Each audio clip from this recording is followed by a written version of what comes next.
बर्बाद गुलिस्तां करने को बस एक ही उल्लू काफी था। हर शाख पे उल्लू बैठा है, अंजाम गुलिस्तां क्या होगा।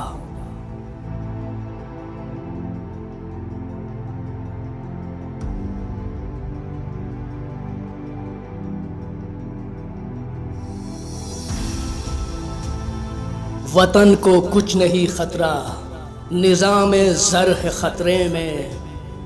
हकीकत में जो रहज़न है वही रहबर है खतरे में।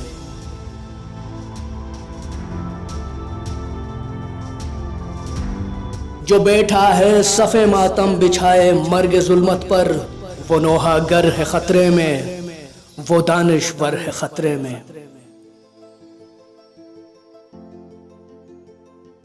अगर तशवीश लाहक है तो सुल्तानों को लाहक है।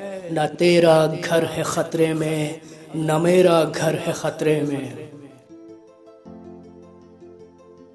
जहां इकबाल भी नजरे खते तनसीख हो जालिब, वहां तुझको शिकायत है तेरा जौहर है खतरे में।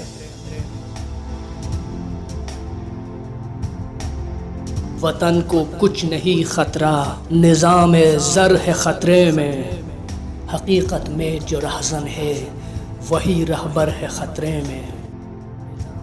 निज़ाम ज़र है खतरे में, हकीकत में जो रहज़न है वही रहबर है खतरे में।